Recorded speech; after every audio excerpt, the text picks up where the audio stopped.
नमस्कार. DS4च्या official YouTube चॅनलवरती आपल्या सर्वांचं मनापासून स्वागत. खरं तर काल संपूर्ण भारतासाठी म्हणायला किंवा जगासाठी म्हणायला हरकत नाही एक महान दिवस होता. कारण कालच्या तारखेमध्ये 14 एप्रिलला महामानव डॉक्टर बाबासाहेब आंबेडकर यांची जयंती होती. खरं तर भटके मुक्त चळवळीसाठी असो किंवा संपूर्ण शोषित पीडितांसाठी असो, बाबासाहेब हे खूप मोठे आदर्श आहेत. कारण दबल्या कुचल्या पीडितांना एक आदर्श घालून देण्याचं काम बाबासाहेबांनी आपल्याला दिलेलं आहे. तर आज आपण मुलाखतीच्या माध्यमानं, आज 7वी खरं तरी मुलाखत आहे आणि सर्वांना माझी विनंती आहे की आजचे प्रश्न खूप समर्पक आणि संघटनेशी संबंधित आहेत. त्यामुळे जास्तीत जास्त हे मुलाखत शेअर करा. आज मुलाखतीसाठी प्राध्यापक शिवाजी जोशी सर माझ्या समोर आहेत. तर मुलाखतीच्या सुरुवातीतच मी बाबासाहेबांशी संबंधित प्रश्न विचारू इच्छितो की बाबासाहेबांचा आपण इतिहास वाचतो, बाबासाहेबांची जयंती इतक्या मोठ्या प्रमाणामध्ये संबंध भारतामध्ये करतो, परंतु बाबासाहेबांकडून आपण काय शिकलं पाहिजे भटके मुक्ताने असं तुम्हाला वाटतं? जय भीम. डॉक्टर बाबासाहेब आंबेडकरांच्या स्मृतीस विनम्र अभिवादन करतो. मी यापूर्वीच आवाहन केलं होतं याच्या पूर्वीच्या मुलाखतीमध्ये की बाबा भटके विमुक्तांनी जे मागासवर्गीयांनी सर्व किमान बाबासाहेबांची पुण्यतिथी जयंती आपापल्या जिथं जिथं शक्य आहे तिथं आपल्या घरी आपण केली पाहिजे. कारण आपण ती करायला सुरू केल्यानंतर आपल्याला आपण का करतो हे प्रश्न पडतील आणि त्याच्यानंतर मग आपल्याला बाबासाहेबांचं योगदान कळतं. तर याच्यासाठी आपण जयंती केली पाहिजे. काल बाबासाहेब आंबेडकरांची जयंती झाली आणि त्या अनुषंगानं सर्व देशाला त्यांची देण आहे. वेगवेगळ्या प्रकारची, नुसतं संविधानच नाही तर अनेक गोष्टी बाबासाहेबांमुळे या देशाला मिळालेल्या आहेत आणि त्यांचं प्रचंड असं मोठेपण आहे. आणि बाहेर देशातले तर असं लोक म्हणतात की बाबा बाबासाहेब आमच्या देशात जन्मले असते तर आमच्या देशाचे ते अध्यक्ष राहिले असते, पंतप्रधान राहिले असते. तर ते विद्वत्तेला तिथं किंमत आहे. आपल्याकडे विद्वत्तेला किंमत नाही. आपल्या देशामध्ये जातीला जास्त किंमत आहे आणि जे जातीयतेची भावना आहे त्या जातीयतेची भावना, उच्च नीचतेची जी भावना आहे आपल्या समाजामध्ये, त्याच्यामुळं आपण भटक्या मुक्ताचे जो आपला भटका समाज आहे हा दलितापेक्षा म्हणजे पददलित आहे. म्हणजे आपण एवढे म्हणजे दलितापेक्षाही दलित आहोत, पददलित आहोत म्हणायला हरकत नाही. आणि आपण तर ती जयंती अधिक उत्साहाने केली पाहिजे. पण जातीयतेची जी भावना आपल्या डोक्यामध्ये बसलेली आहे की आपण कुणातरी जातीपेक्षा उच्च आहोत आणि आपले ते कुणातरी म्हणजे वेगवेगळ्या जाती ज्या आहेत उतरंडी त्या आपल्यापेक्षा कुठली तरी जात नीच आहे म्हणण्यापेक्षा बाबासाहेब हे दलित समाजाचे होते आणि त्यांच्यापेक्षा आमची जात उच्च आहे अशी जी भावना आहे, या भावनेमुळं आपल्यामध्ये फक्त लोक काय करतात की मोबाईलवरती फोटो वगैरे मॅनेज करून जयंतीच्या शुभेच्छा देतात. पण जयंती करा असं आवाहन केल्यानंतर सुद्धा आपण किती लोकांनी आपल्या घरामध्ये बाबासाहेबाचा फोटो लावून त्याला एक हार घातलेला आहे आणि त्याची फोटो ग्रुपवर टाकली अशी एकही म्हणजे केस नाही. तर ह्या स्टेजला आपण आलं पाहिजे. आपण पहिल्यांदा जर स्वीकारणार नाही आणि आपण नुसतं लोकांना आवाहन करू की तुम्ही जयंती करा, मग तुम्ही का करत नाही? ते प्रत्येकाने आपल्यापासून सुरुवात केली पाहिजे आणि त्यांचे विचार अंगीकारले पाहिजे. तर आपल्या समाजामध्ये परिवर्तन होईल. फुले शाहू आंबेडकर आणि छत्रपती शिवाजी महाराज, बसवेश्वर महाराज आणि त्याच्यानंतर आपल्या सम्राट अशोक यांचे विचार, यांचे कार्य जर आपण डोळ्यासमोर आणलं तरच आपल्या समाजाचं आपण परिवर्तन करू शकतो. नाहीतर आपल्याला मार्गदर्शनच मिळणार नाही. आणि मार्गदर्शन नाही मिळाल्यामुळं आपण असेच दबले पिचले राहू किंवा ज्यांनी आपल्याला ह्या अवस्थेत आणलंय त्याच्याच पाठीमागे आपण राहू. आज तीच परिस्थिती आहे. डॉक्टर बाबासाहेब आंबेडकरांच्या जयंतीच्या निमित्तानं जे जो प्रश्न विचारलेला आहे किंवा आपण काय आदर्श घेतला पाहिजे, किमान काय त्यांच्याकडून कमीत कमी काय घेतलं पाहिजे, तर सर्वच घेतलं पाहिजे. पूर्ण बाबासाहेब आंबेडकरच घेतले पाहिजे, पूर्ण फुलेच घेतले पाहिजे आणि त्यांचे विचार पचवले पाहिजे. पण थोडक्यात सांगायचं म्हणजे 2-3 आपण जर विषय त्यांच्याविषयी चर्चा करायची म्हणलं तर बाबासाहेब म्हणायचे की बाबा तुमच्याकडे जर 2 रुपये असतील तर तुम्ही 1 रुपयाची भाकरी घ्या आणि 1 रुपयाचं पुस्तक घ्या. तर 1 रुपयाची भाकरी घ्या आणि 1 रुपयाचं पुस्तक घ्या असं डॉक्टर बाबासाहेब आंबेडकर म्हणायचे. तर याचं कारण काय होतं की आपल्याला 2 प्रकारची माणसाला भूक असते, समाजाला 2 प्रकारची भूक असते, एक पोटाची भूक आणि दुसरी ज्ञानाची भूक. जोपर्यंत आपण आपल्याला जगण्यासाठी पोटाची भूक भागवावी लागते, पण आपल्याला स्वाभिमानाने जर जगायचं असेल तर आपल्या बुद्धीची भूक आपल्याला भागवावी लागते. भटक्या समाजामध्ये मुळात काय आहे की आपल्याला बुद्धीची भूकच लागलेली नाही, त्याच्यामुळे भागवायचं काही विषयच नाही. आपण 2 रुपये असतील तर बाबासाहेबांनी काय सांगितलं, 1 रुपयाचं पुस्तक घ्या आणि 1 रुपयाचं पोटाची खळगी भरा. आम्ही ते 2 रुपये पोटाची खळगी भरायसाठीच उपयोगात आणू किंवा नंतर उपयोगात येतील म्हणून 1 रुपया जपून ठेवू, पण पोटाच्या खळगीसाठीच ठेवू. आम्ही पुस्तक नाही घेणार आणि त्याच्यामुळे आपल्यात परिवर्तन होत नाही. तर आपण बाबासाहेबांनी जे सांगितलं की आपल्याला जेवढा अन्नाची गरज आहे, जेवढा आपण जगतोय त्याच्यापेक्षा स्वाभिमानाने जगण्याची आधी गरज आहे. त्याच्यामुळं आपण जसं अन्न घेतो त्याचप्रमाणे आपण बुद्धीचा विकास होण्यासाठी आपल्या पुस्तकाची कास धरली पाहिजे, सतत वाचलं पाहिजे, सतत महापुरुषांचे विचार आपण वाचले पाहिजे आणि नुसते वाचले नाही तर ते अंगीकृत केले पाहिजे आणि दुसऱ्याला सांगितले पाहिजे, तरच समाजाचं परिवर्तन होऊ शकतं.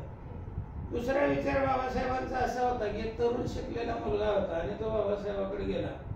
त्याचं ग्रॅज्युएशन पर्यंत शिक्षण झालेलं होतं आणि तो म्हणला की बाबासाहेब आता मी काय करणार नाही, आता मी समाजासाठी काम करणार आहे आणि मला तुमच्या मार्गदर्शनाची गरज आहे.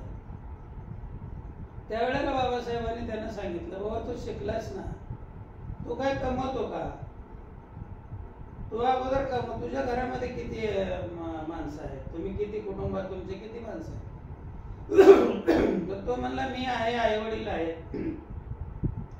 तर अगोदर म्हणले तू काम करायला शिक, कमवायला शिक, 2 रुपये कमवायला शिक, तुझ्या घरच्या गरजा भागवायला शिक आणि तुझ्या घरच्या गरजा भागल्यानंतर तू माझ्याकडे ये. मग त्यावेळेला तू समाजाचं काम करायला सक्षम असते. आज जर तू तुझ्या गरजाच भागलेल्या नाही, तुझी गरजच भागलेली नाही, तू कुटुंबाला तुझ्या जगू शकत नाही, तर आज समाजाचं काम जर केलंस तर तो त्या सामाजिक कार्यालाच तू उत्पन्नाचं साधन बनवशील. आणि आज आपल्या समाजामध्ये भटक्या विमुक्त जाती जमातीमध्ये जवळपास 600 संघटना आहेत आणि याच्यापैकी जवळपास 500-550 संघटनाची अवस्था हीच आहे की ते आपलं उपजीविकेचं साधन म्हणून संघटना चालवतात. आणि याच्यामुळं आपण अशा पद्धतीनं 600 का अजून 1000 संघटना जरी झाल्या ना अजून 500 वर्ष गेले तरी आपल्यात काही बदल होणार नाही. कारण दिशा अचूक नसेल, दिशा योग्य नसेल तर समाजाचं परिवर्तन होणार नाही, उलट वाटोळ होईल, उलट वाईट होईल, चांगलं व्हायचा तर विषयच नाही. तर हा एक विषय आहे की कमीत कमी ज्यांना संघटना चालवायच्या ते माणसं बुद्धिवादी असली पाहिजेत, विचार करणारे असले पाहिजेत, एकत्र बसण्याची तयारी असली पाहिजे आणि सर्वात महत्वाची गोष्ट म्हणजे त्यांच्या कौटुंबिक गरजा ह्या संपलेल्या पाहिजे किंवा त्यांनी पूर्ण केलेल्या पाहिजे. नाहीतर त्या कौटुंबिक गरजेसाठीच उद्या संघटनेचा निधी जर हा वापरायला लागला किंवा समाजाची दिशाभूल करून हे करतो ते करतो म्हणून संघटनेच्या नावावर पैसा काढू लागला तर संघटना बदनाम होते. तर याच्यामुळं आपण ज्याची सक्षम माणूस आहे त्याची संघटनेनं म्हणजे संघटना चालवायसाठी तो पुढे आला पाहिजे. या 2 गोष्टी बाबासाहेबांपासून आपण पहिल्यांदा घेतल्या पाहिजे. तिसरी गोष्ट काय की आपल्या हक्काचा हिस्सा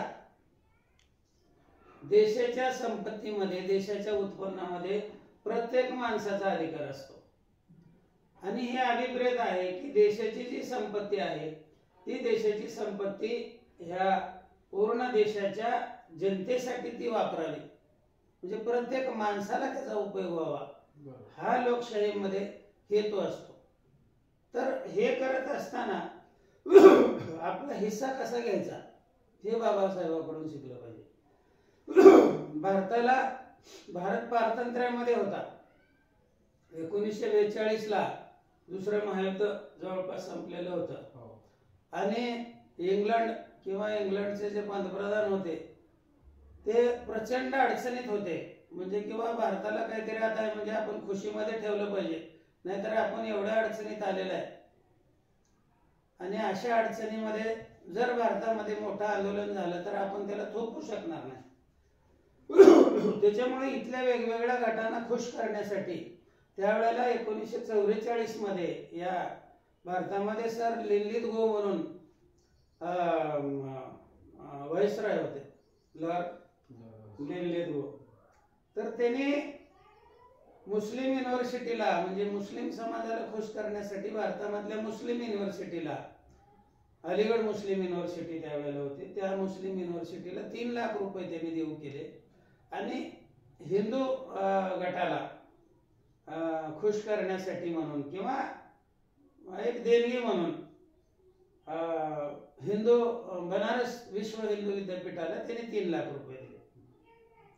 आणि बाबासाहेबांना ज्यावेळेला ही गोष्ट कळाली की विश्व हिंदू परिषद म्हणजे विद्यापीठाला, हिंदू विद्यापीठाला, बनारस विश्व हिंदू विद्यापीठाला 3 लाख रुपये दिलेले आहेत व्हाईसरॉयने आणि अलीगड मुस्लिम युनिव्हर्सिटीला 3 लाख रुपये दिलेले आहेत.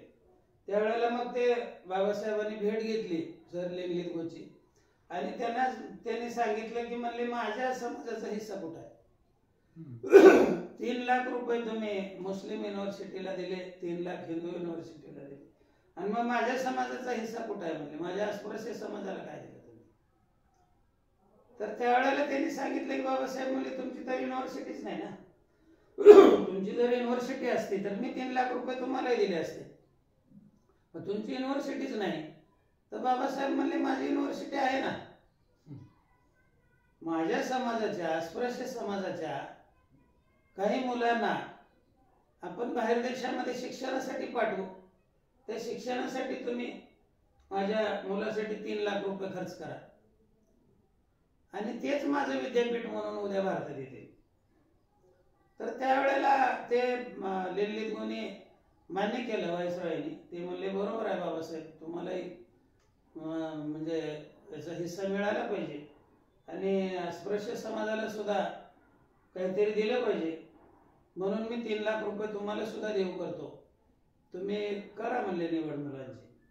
आणि मग 44 मध्ये कोलंबो पॅक्ट तो तयार केला डॉक्टर बाबासाहेब आंबेडकर आणि सर लिनलिथ गो मध्ये. आणि साधारणपणे 1946 मध्ये भारतातली 30 मुलं बाहेर देशामध्ये शिकायला पाठवले त्या पैशावर. त्याच्यामध्ये 31 मुलं गेले, तो एक मुलगा म्हणजे आपले खोब्रागडे साहेबचे नागपूरचे होते, त्यांची परिस्थिती चांगली होती. ते म्हणले मी फक्त यांच्या सोबत जातो, माझा खर्च मी स्वतः उचलतो. आणि असे 30 मुलं आणि खोब्रागडे साहेब एक असे 31 मुलं त्यावेळेला बाहेर देशाला विलायतला शिकायला गेले. आणि हा जो 3 लाखाचा खर्च आहे तो त्या मुलावर केला. आता ते मुलं कोण होते हे आपल्याला म्हणजे बऱ्याच जणांना माहित असेल की आपल्या देशाचे जे राष्ट्रपती झाले KR नारायणन साहेब ते त्याच्यापैकीच एक होते. त्याच्यानंतर आपल्या महाराष्ट्राचे मुख्य सचिव गायकवाड साहेब होते, ते त्याच्यापैकीच होते. आणि त्याच्यानंतर ते आपले उईके साहेब म्हणून होते. उईके साहेब आणि गायकवाड साहेबांनी भरीव असं मागासवर्गीयासाठी त्यानंतर काम केलेलं आहे भारतात आल्यानंतर. तर ते उईके साहेब एक होते आणि त्याच 30 मुलांमध्ये एक IAS झालेले चिमा साहेब म्हणून होते. तर त्या चिमा साहेब IAS होते. त्याच्यानंतर त्यांची मुलगी IAS झाली आणि आज जे महाराष्ट्राचे मुख्य सचिव आहे सुजाता सौनिक मॅडम, तर त्या सुजाता सौनिक ज्या आहेत त्या चिमाची मुलगी आहे. जे IAS चिमा होते त्या 30 मध्ये गेलेले त्यांची मुलगी ही सुजाता सौनिक आहे. म्हणजे कधी पेरलं बाबासाहेबांनी ते 1944 मध्ये पेरलं आणि ते आज 2025 मध्ये पर्यंत उगवत आहे. ते म्हणजे असं उगवणारच आहे. ते त्यांनी 44 ला जे पेरलं ते शेकडो वर्ष उगवणार आहे. तर हे अशा पद्धतीनं बाबासाहेबांनी आपला जो हिस्सा आहे तो आपला हक्क त्यांनी मिळवला. म्हणजे आपला हिस्सा कसा मिळवायला पाहिजे हे बाबासाहेबांनी दाखवून दिलं. नक्कीच बाबासाहेबांची जयंती एखाद्या सण उत्सवाप्रमाणे झाली पाहिजे आणि वैचारिक झाली पाहिजे असं सरांनी आधीच आवाहन केलेलं होतं. बाबासाहेबांचं सुद्धा म्हणणं होतं की शाहू महाराजांची जयंती दिवाळीसारखी साजरी करा, पण आपण बाबासाहेबांची जयंती देखील खूप मोठ्या प्रमाणामध्ये साजरी केली पाहिजे आणि वैचारिक केली पाहिजे हे सरांच्या बोलण्यातून आपल्याला समजलं. त्यानंतर सरांना मला पुढला प्रश्न असा विचारायचा आहे की आपण म्हणतो भटके मुक्ताचे अनेक प्रश्न आहेत. नेमके भटके मुक्ताचे प्रमुख मुख्य प्रश्न कोणते आहेत? आता चळवळीमध्ये काय होतं की साधारणपणे जो इंटेलेक्च्युअल वर्ग आहे, जो विचारवंत वर्ग आहे, संपूर्ण महाराष्ट्रामध्ये या संपूर्ण 28 भटक्या जमातीमध्ये जातीनिहाय वेगवेगळ्या जातीमध्ये जे इंटेलेक्च्युअल वर्ग आहे, जे हुशार लोक आहेत, जे कुलगुरू म्हणून ज्यांच्या नेमणूक झालेले आहेत, जे क्लास 1 अधिकारी आहेत, IAS ऑफिसर तर नाहीत आपल्याकडे, IPS नाही, काही क्लास 1 अधिकारी आहेत, काही मोठे संस्था चालक आहेत, काही श्रीमंत माणसं आहेत, जे विचारवंत लोक आहेत. अशा विचारवंत लोकांनी एकत्र येऊन ती विचार विनिमय करून संघटना उभी केली पाहिजे. तर असं मुळात भटके मुक्तामध्ये होत नाही. जिथं काय गरज आहेत हे जे श्रीमंत लोक आहेत ते त्यांच्यामध्ये त्यांना समाजाविषयी काही एवढी जाणीव नाही, त्याच्यामुळे ते समाजामध्ये कामच करत नाहीत किंवा समाजाबद्दल त्या प्रश्नावर विचार करून एकत्र येतच नाही. त्याच्यामुळे समाजामध्ये ज्याला छोट्या मोठ्या अडचणी भेडसावतात अशी लोक संघटना काढतात. मग ते बुद्धिवादी असण्याचं काही कारण नाही. आणि त्याच्यामुळं जे त्यांना म्हणजे जी समज असायला पाहिजे किंवा जे कळायला पाहिजे, जे प्रश्न आहेत, कुठले प्रश्न आहेत ते त्यांना समजत नाही. तर चळवळीमध्ये काय झालंय की माणसाच्या दैनंदिन गरजा आणि त्या दृष्टीनं मग शासनाने त्या पूर्ण कराव्या असं म्हणून ज्या मागण्या केलेल्या असतात त्यालाच आपण प्रश्न म्हणजे आपले प्रमुख प्रश्न समजून बसतो. जे जातीचे प्रमाणपत्र मिळत नाही, ते अमकं होत नाही, घराला जागा नाही किंवा अजून काही कुठल्या आपल्याला घरकुल मिळत नाही, म्हणजे हेच आपले प्रमुख प्रश्न आहेत असं आपण समजतो. दैनंदिन अडचणी हे प्रमुख प्रश्न नसतात. दैनंदिन अडचणी हे प्रमुख प्रश्न सुटल्यानंतर त्या दैनंदिन अडचणी आपोआप संपतात. त्याच्यामुळे दैनंदिन गरजा ज्या असतात ते मुख्य प्रश्न नसतात. ज्यामुळं त्या अडचणी निर्माण झाल्या, कशामुळं तर ते मुख्य प्रश्न सुटले नाहीत म्हणून या अडचणी निर्माण झाल्या. आणि त्या ज्या अडचणी आहेत त्यालाच आपण प्रश्न समजतो आणि त्याच्याच पाठीमागे जातो आपण. तर ते आता प्रश्न मुख्य काय प्रश्न आहे तर आता देश स्वतंत्र आहे, आपण स्वातंत्र्यामध्ये आहोत.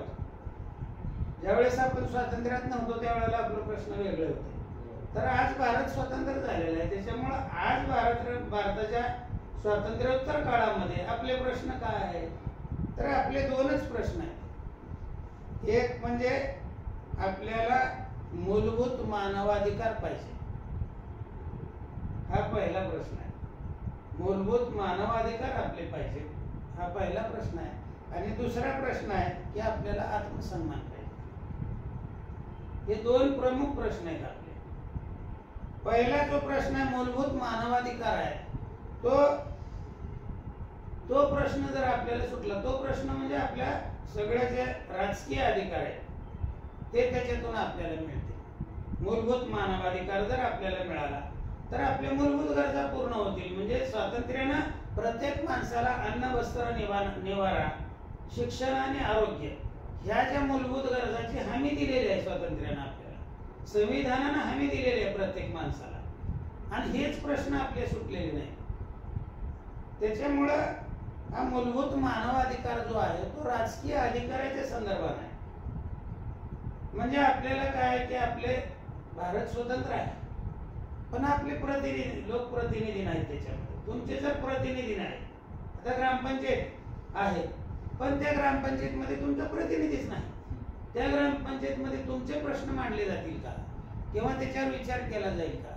म्हणजे आम्हाला लोकशाही नाही, म्हणजे लोकशाही आपल्यासाठी नसल्यासारखीच आहे ना.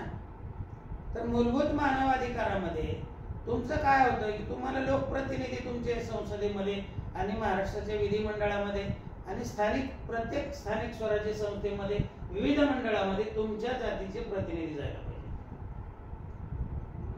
मूलभूत मानवाधिकारातला पहिला भाग आहे तो.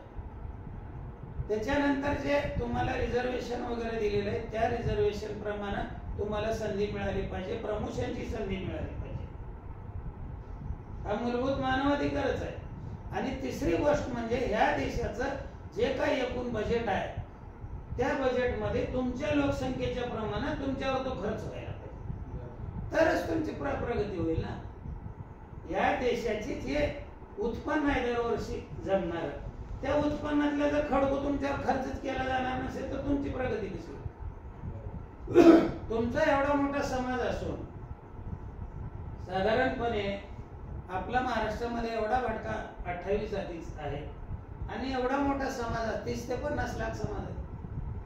30 ते 50 लाख समाज असताना तुमचा एकही आमदार नाही, एकही खासदार नाही.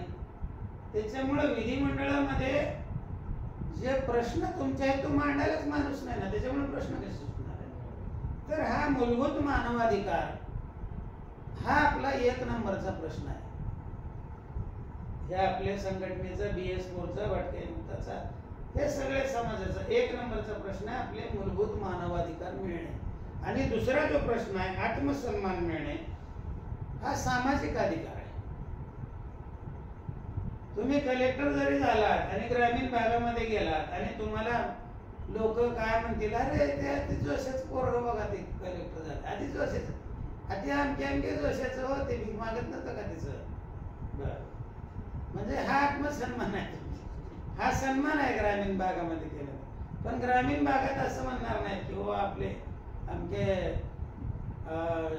श्याम साहेब आले कलेक्टर आहेत बघा, आता ते आपल्या गावाची शान आहे असं म्हणणार नाही.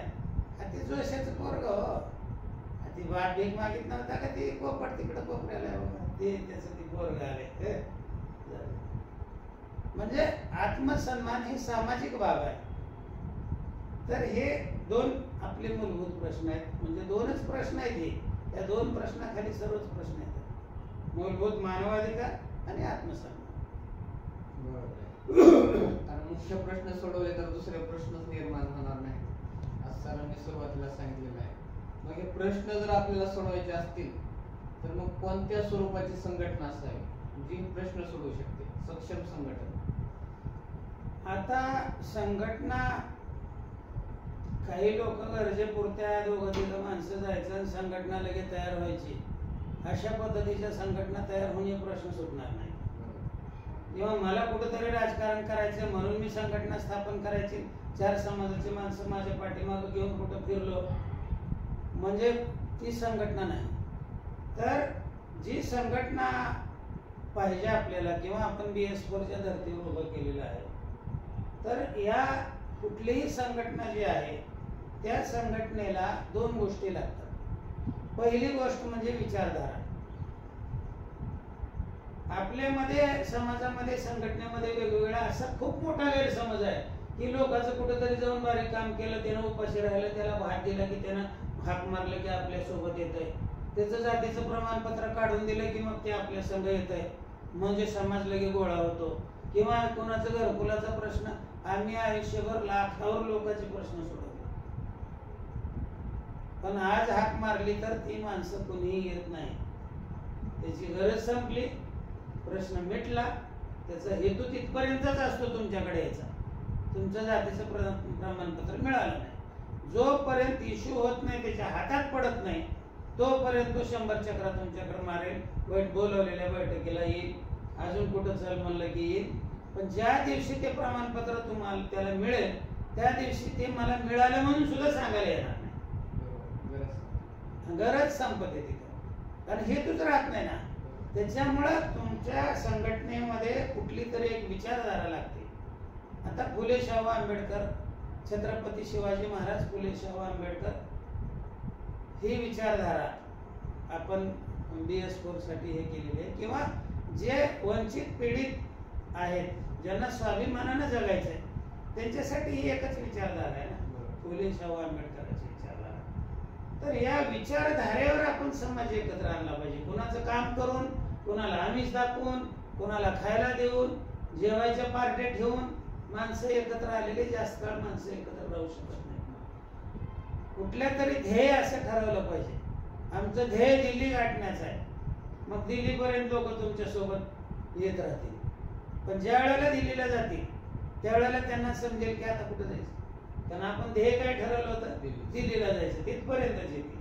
म्हणजे आपण ही एक त्रिकालाबाधित चालणारी, अखंड चालणारी जी विचारधारा, ही जर आपण आपल्या संघटनेला एक विचारधारा धरली आणि त्या विचारधारेसोबत आपण जर गेलो, तर शेवटपर्यंत समाज त्या विचारधारेला धरून संघटित राहतो. म्हणजे पहिल्यांदा विचारधारा लागते संघटनेला, आणि दुसरी गोष्ट जी आहे ते अनुशासन लागते. त्या विचारधारेवर समाज एकत्र येईल, पण ते एकत्र ठेवण्यासाठी आणि कामाची विभागणी करण्यासाठी कुठलं काम केलं पाहिजे, कुठलं काम केलं नाही पाहिजे, ते कुणी केलं पाहिजे, कुणावर काय जबाबदारी आहे, गल्लीची जबाबदारी कुणावर आहे, त्या गावाची जबाबदारी कुणावर आहे, तालुक्याची जबाबदारी कुणावर आहे, जिल्ह्याची जबाबदारी कुणावर आहे, महाराष्ट्राची जबाबदारी कुणावर आहे, हे समजण्यासाठी आणि हे सगळं तयार करण्यासाठी तरच काम होईल ना. कुठेही काय प्रश्न निर्माण झाला की सगळ्या महाराष्ट्राच्या लोकांनी तिकडे पळायचं, म्हणजे हे काही प्रश्न सोडवण्याचं स्वरूप नाही ना, हे काय कामाचं स्वरूप नाही. प्रत्येक जिल्ह्यामध्ये अनेक प्रश्न निर्माण होत राहतात. त्या त्या जिल्ह्याच्या कार्यकारिणीने त्या त्या गाव पातळीपासून जिल्हा पातळीपर्यंतच्या कार्यकर्त्याला घेऊन ते प्रश्न सोडवले पाहिजे. तर ते प्रश्न त्या त्या जिल्ह्यामध्ये सोडवले जातात. आणि त्यांना जर वाटलं की हे आपला डोईजड प्रश्न आहे, हे सुटू शकत नाही, तर त्यांनी महाराष्ट्राच्या कार्यकारिणीला हाक मारायला पाहिजे किंवा तुम्ही या, हा प्रश्न सुटत नाही आणि आपण तो सोडवू. आणि मग त्या ठिकाणी महाराष्ट्राच्या कार्यकारिणीने येऊन तो प्रश्न सोडवला पाहिजे. तर अशा पद्धतीनं एकतर विचारधारा लागते, प्रमुख दोनच स्तंभ आहेत त्याचे, एक विचारधारा आणि दुसरा अनुशासन. या पद्धतीने चाललं पाहिजे. त्याच्यानंतर मग त्याच्या ज्या काही भाग आहेत त्याच्यामध्ये मग कर्तव्य आलं, त्याच्यानंतर संघटन आलं, त्याच्यानंतर प्रशिक्षण आलं. तर ती संघटना विचारधारेला, अनुशासनाला एवढी एकाग्रचित्त असली पाहिजे, म्हणजे तुम्हाला थोडं सुद्धा तुमची संघटना विचारात इकडं करणारी असली तर ते उद्देश साध्य होत नाही. तर त्याचं एक उदाहरण तुम्हाला सांगतो. आपल्याला समजा आग लावायची आहे, आग लावायला काय वापरतो आपण, काडी वापरतो, काडी पेटी वापरतो, अगोदरचा विस्तव वापरतो, किंवा जो आपल्याकडे पूर्वी आग लागलेली आहे ते वापरतो. त्याच्यानंतर म्हणजे सायंटिफिकली म्हणजे सूर्याच्या किरणापासून सुद्धा आग लावता येते. तर आपण जर एखादं बहिर्गोल बिंग घेतलं आणि कागद वगैरे एखादा घेतला, हा, आणि ते सूर्याचे किरण त्या बहिर्गोल बिंग ठेवून ते सप्तकिरण विशिष्ट पॉइंट वरती ते सप्तकिरण जर आपण आणले आणि ते बरोबर असं बहिर्गोल बिंग ठेवलं आणि काही सेकंदानंतर त्याला जाळलं, ते कागद जळायला लागतं. कारण ते जे सूर्याची ऊर्जा आहे ती एकत्र येते आणि एका ठिकाणीच बरोबर लागते आणि तिथं जाळ लागतो. पण तुम्ही जर ते बहिर्गोल बिंग असं करत बसलात, हलवत बसलात 6 महिने, लागेल का? असं संघटनेला एवढी एकाग्रतेची गरज आहे. एवढं एकाग्र पाहिजे म्हणजे तुम्ही माफ तर आहे पण ते हल्लं नाही पाहिजे. म्हणजे विचाराने तुम्ही एवढं एकाग्र पाहिजे, तरच तिथं आग लागते, तरच ते संघटना काहीतरी त्याच्या उद्देशापर्यंत पोहोचते, नाही तर पोहोचत नाही. असं रोज संघटना निघतात तर रोज बदल. त्याच्यानंतर त्याच्यामध्ये जे काही कार्यकर्ते आहेत त्या कार्यकर्त्यांना त्याची जाणीव पाहिजे. तुम्हाला जाणीव असेल समाजासाठी तर तुम्ही हाक मारल्याबरोबर या. तुम्हाला जाणीव नसेल, आपण 100 लोकांना सांगतो 10 माणसं जमत नाही, 5 माणसं जमत नाही. त्याचं कारण काय? जाणीवच नाही. जाणीवच नाही ना त्याची. त्याच्यामुळं दुसरी गोष्ट जी आहे त्याच्यामध्ये, ते आपल्याला जिराफाची गोष्ट सांगते. जिराफ ज्या वेळेला एखाद्या पिल्लाला जन्म देते त्यावेळेला ते 5-7 फुटावरून खाली पडत असते ते पिल्लू. जिराफ बसून ते पिल्लू देत नाही, उभ्याटच पिल्लू देत. तर ज्या वेळेला ते पिल्लू बाहेर पडतं जिराफाचं, ते खाली पडल्याबरोबर जिराफाची लाथ म्हणजे त्या गाढवाच्या लाथापेक्षा भयानक असते. म्हणजे 1 लाथ जर वाघाला बसली जिराफाची तर वाघ उठतच नाही. तर ते जिराफ काय करतात की ते जे पिल्लू टाकलेलं आहे खाली, ते दुसरे प्राणी काय करतात, त्याला चाटतात. गाय वगैरे चाटून त्याला मोकळं करते, त्याला प्रेम करते. ते जिराफ पिल्लू दिल्याबरोबर काय करते, दोन्ही पायाने त्याला लाथा मारित राहते. जन्मले फडाल फडाल ते असं जरा उठायचा प्रयत्न केला की दुसरी लाथ पडते खाली. पुन्हा जरा उठायचा प्रयत्न केला की दुसरी लाथ, तिसरी लाथ, पुन्हा उठायचा प्रयत्न केला की चौथी लाथ. म्हणजे अक्षरशः ते लाथा खाऊन काही जिराफाची पिल्लं मरून जातात. मग तुम्ही म्हणणार आई आहे का काय? आई कसं काय आपल्या पिल्लाला मारते? तर ती मारते, एवढ्यासाठी मारते की तू जर असंच पडून राहिलास तर तुला शापत येईल, कुठला तरी वाघ वगैरे सिंह कोणतरी इलन खाऊन टाकेल. तुला जगायचं असलं तर उठलं पाहिजे. आणि मग त्या लाथा खाऊन ते उठतं आणि ते उठून लगेच चालायला लागतं आणि मग ते आई त्याला सोबत घेऊन जाते. तर तेवढी जाणीव आपल्यामध्ये राहिली. ज्याला जाणीव नाही त्याला असं जिराफाच्या आईसारखं लाथा मारायची व्यवस्था पाहिजे. म्हणजे आई जिराफाचं उदाहरण घेतलं पाहिजे की आई कशी लाथा मारते उठवायसाठी. तसं समाजामध्ये सुद्धा अशी जागृती झाली पाहिजे की त्यानं बरोबर उठून आलं पाहिजे. जाणीव हे महत्वाचे आहे. त्याच्यानंतर त्याच्यामध्ये सतत अभ्यास करणारी टीम पाहिजे. संघटना म्हणजे सतत अभ्यास संशोधन केलं पाहिजे की प्रश्न कसे सुटतील, कुठल्या मार्गाने सुटतील. कुणीतरी चाललंय त्या मार्गाने म्हणून आपण काय करतो, कुणीतरी मोर्चा काढला, चला मोर्चा काढू. कशासाठी मोर्चे? काहीच नाही. तर सतत अभ्यास करणारी टीम लागते. त्याच्यानंतर सतत चर्चा करणारी टीम लागते. अभ्यास सोबत होत नाही, ते सगळ्यांनी बसून अभ्यास करावा लागतो, सतत चर्चा करावी लागते. त्याच्यानंतर तुमचं एक सामाजिक लक्ष लागतं की बाबा आपण काय करायला पाहिजे. आपलं लक्ष काय की समाजाचं परिवर्तन करणे, समाजाची सेवा करणे नाही, समाजाचं संपूर्ण परिवर्तन करणे हे आमचं लक्ष आहे. हे लक्ष तुमचं ठरलं पाहिजे. आणि ते लक्ष पूर्ण करण्यासाठी तुमची तर्कबुद्धी तुम्ही वापरला पाहिजे. प्रत्येक वेळेला तुम्ही तर्कबुद्धी तुमची वापरली पाहिजे. असं केलं तर असं होईल, असं केलं तर तसं होईल, असं केलं तर काय होईल, असं तर्कबुद्धी तुम्ही वापरली पाहिजे. तर त्याचा उपयोग आहे. आणि म्हणून ही विचारधारा आणि अनुशासनावर आपण म्हणजे चालू शकतो. संघटना ही विचार सापेक्ष असली पाहिजे, व्यक्ती सापेक्ष नसली पाहिजे. तुमचा विचारच अंतिम पाहिजे. तुमचा सामूहिक निर्णय हाच अंतिम पाहिजे. कुणीतरी एकटा म्हणतोय किंवा अध्यक्ष म्हणतोय म्हणून तो निर्णय असं नाही. आणि तो विचार करून तुम्ही निर्णय घेतला पाहिजे.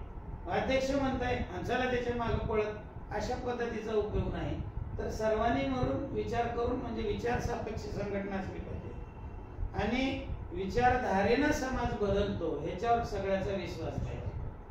मी काहीतरी माझ्या अमक्या मुख्यमंत्र्यांसंग संबंध आहेत आणि मी सगळ्या समाजाचं परिवर्तन करू शकतो, ही सगळी लाचारी आहे. आणि कुणी असं परिवर्तन करत नसतं, असं होत नसतं.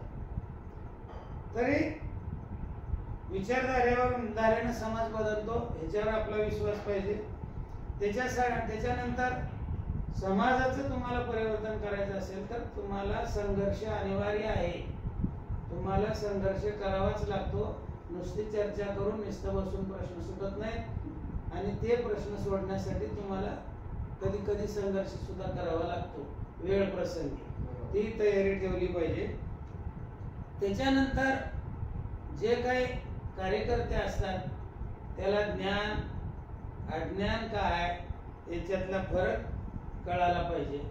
आणि बहुतांश म्हणजे माणसामध्ये, आपल्या भटक्या मुक्ताच्या कार्यकर्त्यामध्ये एक ज्ञानाचा भास आहे. ज्ञान नाही, प्रचंड अज्ञान आहे. पण त्याला एक भास आहे की मी खूप ज्ञान आहे, मला सगळंच कळतंय, मी म्हणजे सर्व काय, मला कळत नाही असं काय. एवढ्या वर्ष मी काम केलं, एवढ्या वर्ष काम केलं, पण ते सगळं अज्ञानामध्ये.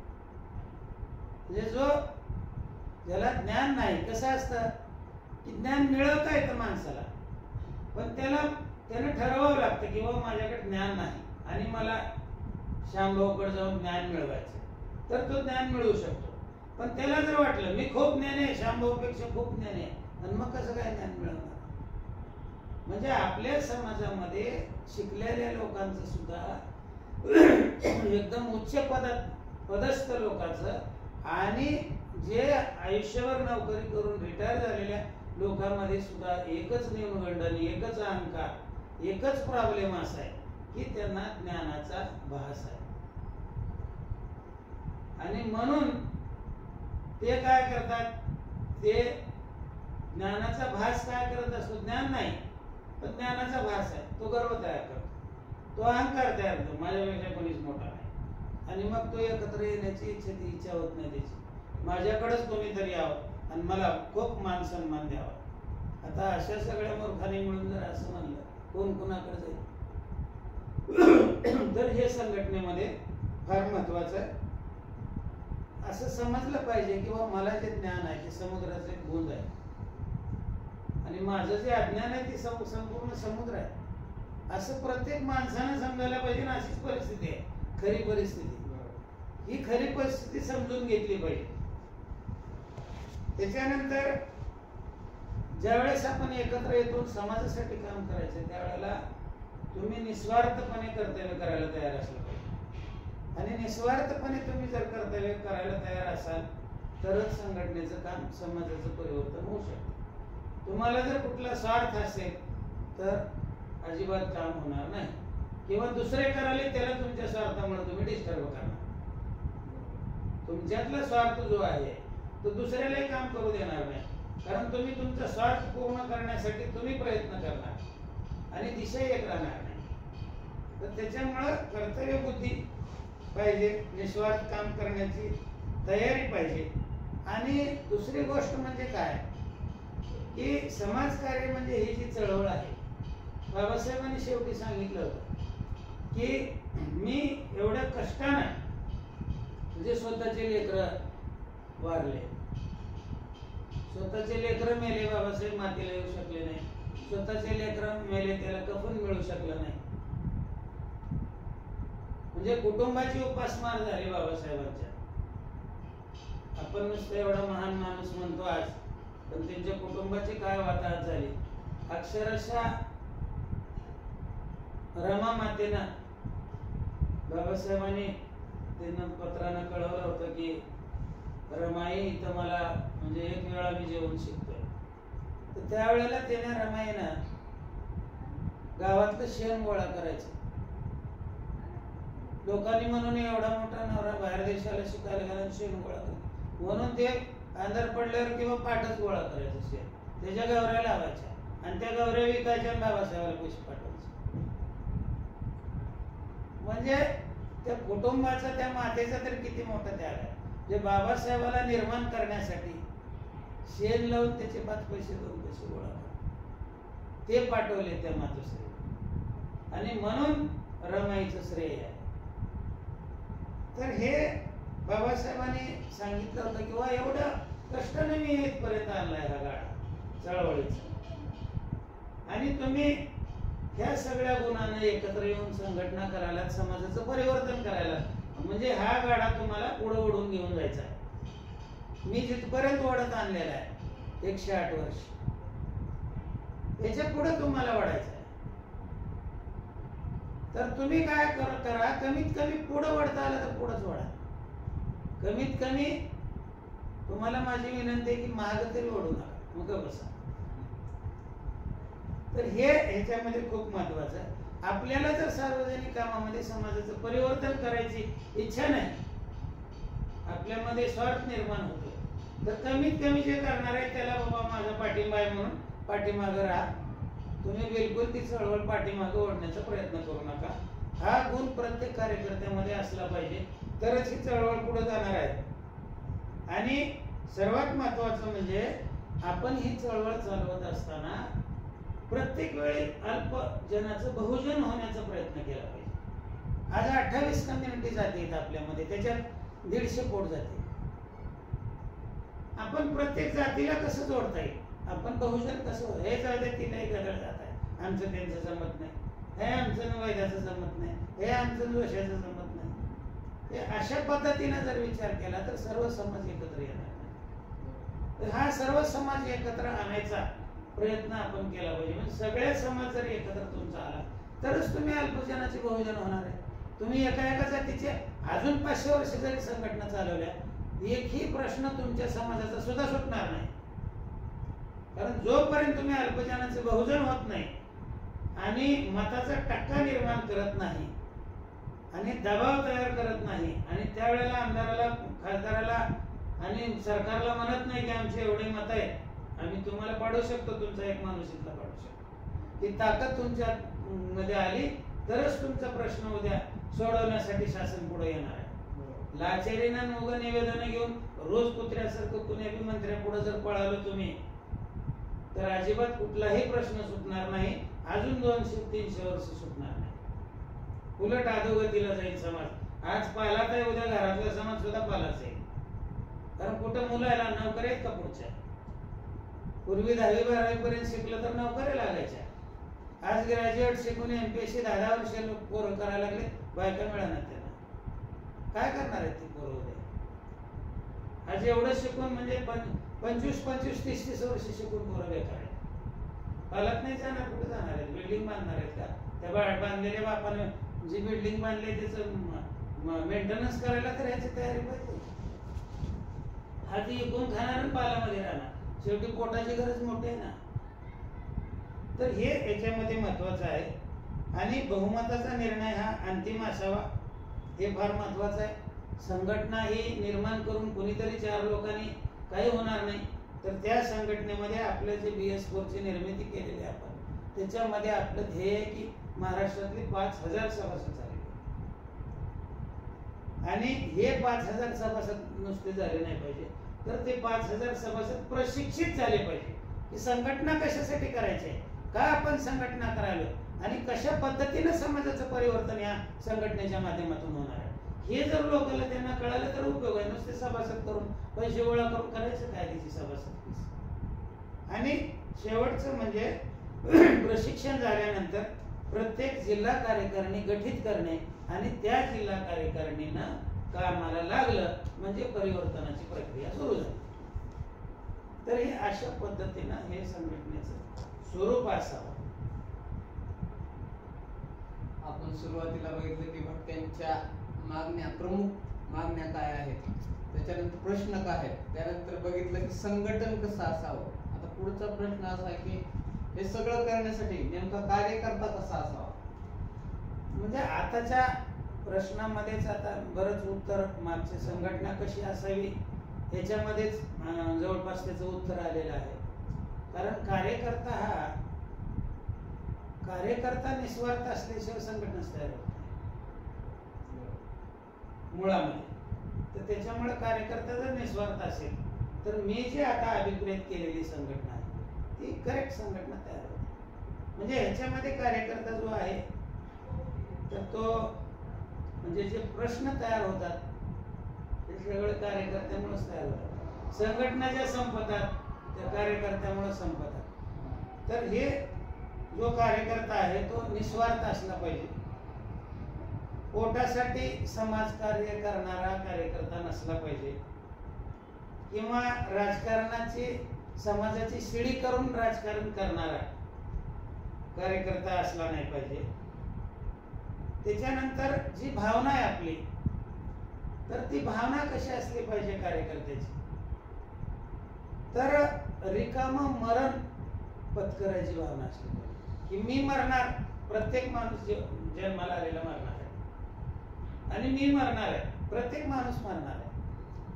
तर मरण्याच्या अगोदर रिकाम होऊन मारा, म्हणजे रिकाम मरण मारा. रिकाम मरण मारा म्हणजे कसं, तुमच्याकडे जे कौशल्य आहे, संघटन कौशल्य समाजाला द्या. तुमच्याकडे पैसा आहे, तो पैसा तुम्ही समाजाला द्या, रिकाम व्हा आणि मग मरा. तुमच्याकडे खूप मोठी बुद्धी आहे संघटना निर्माण करायची. घरातच बसले जिंदगीवर, समाजाचं कोणी गल्लीतला माणूस माहित नाही आणि मेले तुम्ही, सगळं घेऊन मेले ना. तुमच्याकडे भरपूर पैसा आहे, समाजासाठी 1 रुपया दिला नाही, तुम्ही मेले. रिकाम मरण मारा. तुमच्याकडे बुद्धी आहे, समाजासाठी वापर. तुमच्याकडे पैसा आहे, समाजासाठी वापर. तुमच्याकडे संघटन शक्ती आहे, समाजासाठी वापर. तुमच्याकडे उमेद आहे, प्रश्न सोडवण्यासाठी समाजाचा तुम्ही उपयोग करा त्याचा. आणि ही सगळं तुमच्यातलं जे आहे, एक व्यक्ती म्हणून, एक समाजाची व्यक्ती म्हणून, एक समाज बांधव म्हणून तुमच्यातलं जे आहे ते समाजाला वापरा ना, आणि मग मारा. ते रिकाम मरण मारा. म्हणजे आपण ही भावना ठेवा की मला रिकाम मरण मारायचं, म्हणजे काय, माझ्यातलं जे आहे ते मला समाजाला द्यायचं. ही भावना कार्यकर्त्यात असली पाहिजे, रिकाम्या मरणाची. असा कार्यकर्ता असला पाहिजे. त्याच्यानंतर त्याच्यामध्ये त्या कार्यकर्त्याला स्वतःचे प्रश्न सोडवण्यासाठी नाही. आता कर्मचारी, आता बामशेप संघटना होती, ते कर्मचारीच होते, पण ते स्वतःच्या प्रश्नासाठी बामशेप चालवत नव्हते, समाजाला काहीतरी द्यायचं म्हणून बामशेप चालवत होते. आज सुद्धा तेच ध्येय आहे त्यांच्या प्रश्नासाठी. कितीही त्यांच्यावर संकट आले तर ते बामशेप संघटना ते प्रश्न सोडवत नाही जाऊन, ती फक्त समाजाच्या परिवर्तनासाठी काम करतात. तर आपले जे बुद्धिवादी लोक आहेत त्यांनी स्वतःचे प्रश्न सोडवण्यासाठी एकत्र यायचं नाही, तर समाजाचे प्रश्न सोडवण्यासाठी एकत्र यायचं. म्हणजे त्यांची जी भावना आहे, ही भावना पे बॅक टू सोसायटी असली पाहिजे. मला समाजासाठी पे बॅक करायचं आहे, मला दुसरं काय नको आहे, समाजापासून 2 रुपये नको आहे, मला कुठल्या राजकारणामध्ये मोठं पद नको आहे समाजाच्या जीवावर, मला पे बॅक करायचं आहे. कुठलं पद मिळत असेल तर ते सुद्धा समाजासाठी वापरेल. समाजाच्या ताकदीवर समजा मी आमदार होणार असेल तर ते पद सुद्धा मी समाजासाठी वापरेल. म्हणजे पे बॅक टू सोसायटीची भावना आपल्या डोक्यामध्ये असलं पाहिजे.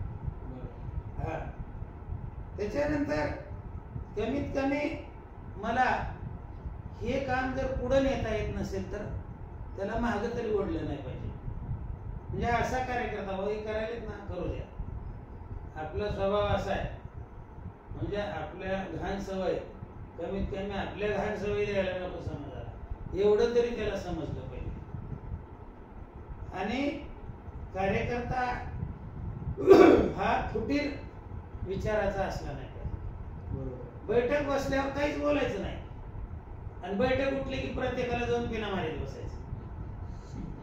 ते असंच आहे बघा, मला ते नाही पटलं. अरे जे बोलायचे ते त्या बैठकीत चर्चेतच बोल ना, आणि तिथंच मोकळा हो ना. आणि बहुमताने एकदा त्या ठिकाणी निर्णय घेतला की जे लोकांचं विरोधात मत होतं त्यांनी विसरून जायचं, तिथं माझ्या विरोधात होतं.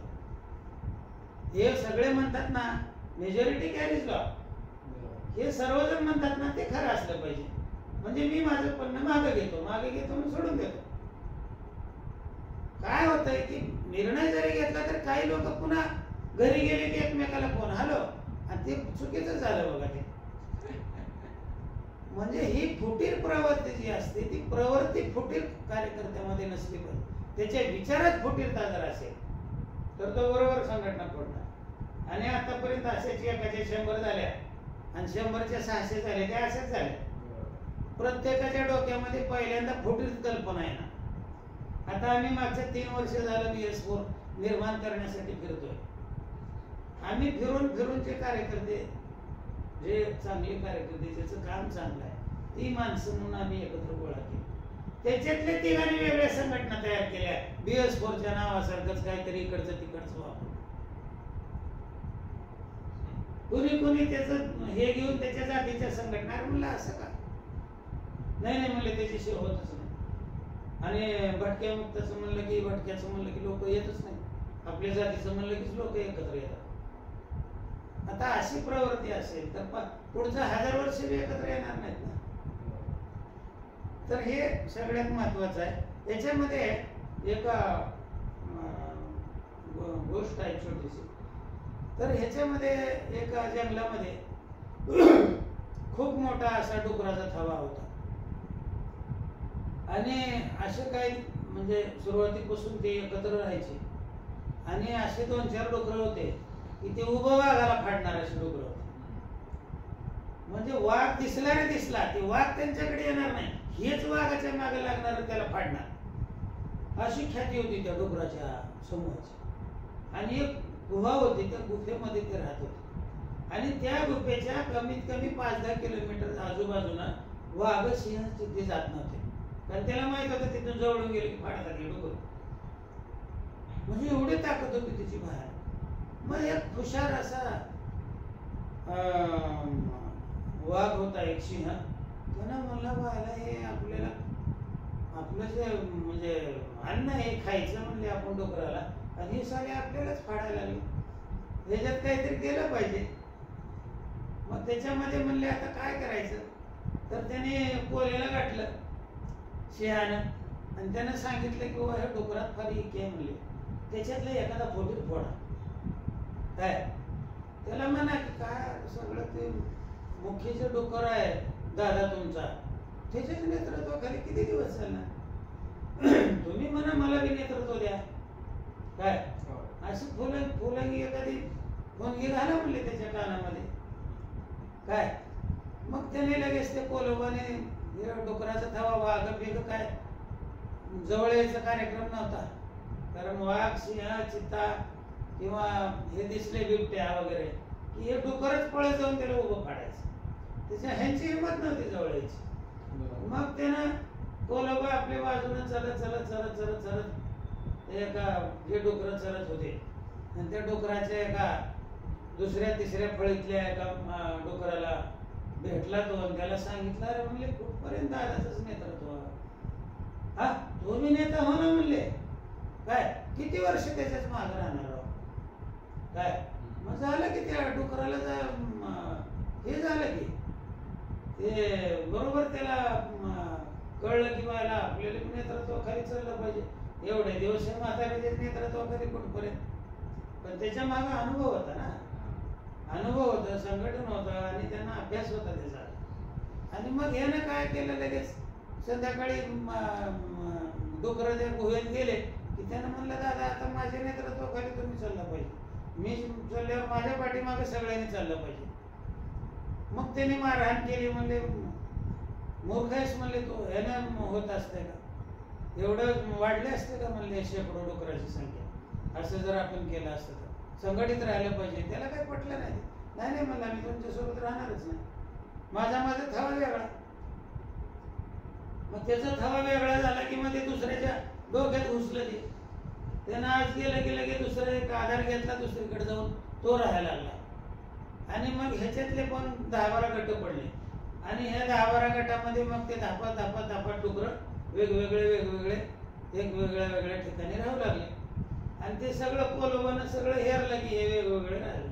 आणि ते सिंहाला येऊन सांगितलं म्हणले राजे साहेब, राजा म्हणले तुम्ही जंगलाचा तुमच्या पुढं कुठं डुकरं टिकते हा, एवढं ते वेगवेगळ्या ठिकाणी राहू लागले, चला दाखवतो म्हणले. मग ते जवळ येत नव्हते, त्यांना भीती होती डुकराची. मग ते दुरून त्याने दाखवलं. आणि मग हे सगळे ज्या वेळेला संध्याकाळी जिकडं तिकडं एकत्र होऊ लागले त्यावेळेला मग त्यांनी सगळे वाघ सिंह एकत्र केले आणि 10 जणांनी मिळून ते धापा डुकर त्याच्यावर झडप मारली आणि एकदा एक ग्रुप फस.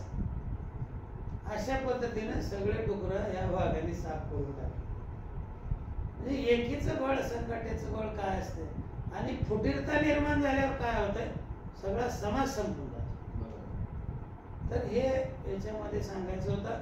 पुन्हा एकदा बाबासाहेबांच्या जयंतीनिमित्त सगळ्यांना शुभेच्छा, जय भीम. आणि मी सांगितल्याप्रमाणे जे महापुरुष आहेत, हा महापुरुषांच्या जयंतीचा महिना. 5 तारखेला महान सम्राट अशोकाची जयंती होती. ती जयंती सुद्धा आपण घराघरामध्ये साजरी केली पाहिजे. का केली पाहिजे ते स्वतंत्रपणे एखादा आपण त्याच्यासाठी मुलाखत घेऊ. त्याच्यानंतर 11 तारखेला आपले महात्मा फुलेंची जयंती होती. महात्मा फुले काय होते ते आपल्याला सांगायची आवश्यकता नाही, तर महात्मा फुलेंची जयंती पण आपण घराघरामध्ये साजरी केली पाहिजे. आणि काल 14 तारखेला डॉक्टर बाबासाहेब आंबेडकरांची जयंती होती, ती सुद्धा आपण पहिल्यांदा घरामध्ये साजरी करा, तरच आपण सार्वजनिक पद्धतीने करू शकता. कारण घरात करणंच फार अवघड आहे. कारण घरातल्या लगे बायका वगैरे अरे आपण कशाला हे करायचं, त्यांना ते समजून सांगा.